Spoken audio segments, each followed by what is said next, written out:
Welcome back to another episode of Warren Cali. In this episode, I will detail the story of an innocent girl who lost her life. Dana Rojo was a 16-year-old girl who played softball at Gardena High School and was a standout athlete and student. Dana was viewed by many as a kind-hearted girl with a bright future. She was said to have been a volunteer at her local church and also an animal shelter. But unfortunately, on November 23, 2016, a terrible outcome would take place. At approximately 9:34 p.m. on November 23, 2016, Dana's brother Ethan was the front passenger. Dana's mom Sandra was the driver, and Dana was a passenger in the back seat of her mother's Mustang. They were leaving a church function at the New Horizon Baptist Church in the city of Linwood. Sandra stopped at a red light just before a car-to-car shooting happened behind them.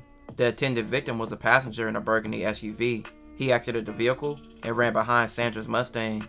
The intended targets of the shooting were being chased by a light-colored four-door sedan, which was occupied by 3 people.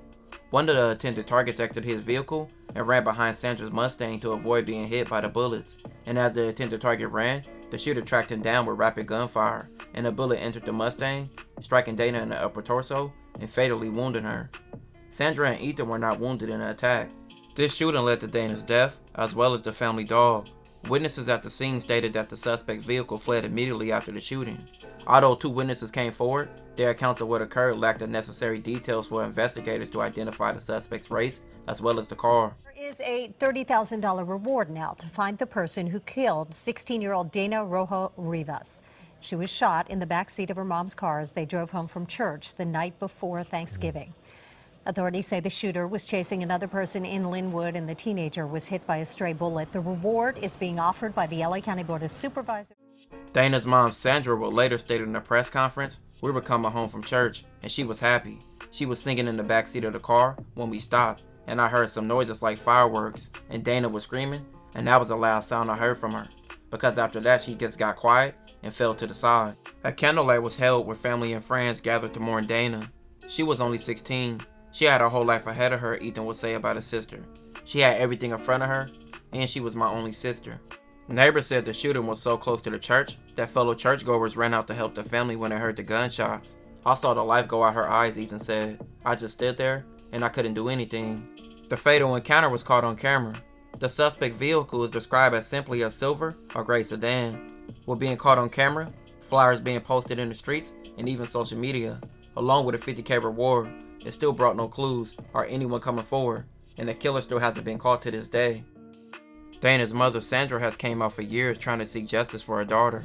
Thanksgiving is a very difficult time for Dana Rojo Rivas' family, especially for her mother. It was 3 years ago today that the teenager was killed. Tonight, her mother pleading for the public's help in catching the killer. Since she left, life is hard, but this day is the anniversary that no one wants to celebrate, or no one wants to get like a loss of a child. 3 years ago to the day when 16-year-old Dana Rojo Rivas was gunned down in the back seat of her family's car. An innocent victim, investigators say, caught in gang gunfire. Her grieving mother praying her daughter will finally get the justice she deserves. We need to put our heart together and try to think like if it was you in my shoes.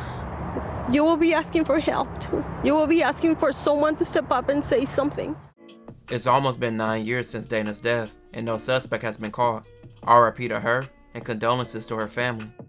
This will conclude this episode. If you haven't already, check out my previous episodes. Don't forget to like, comment, and subscribe.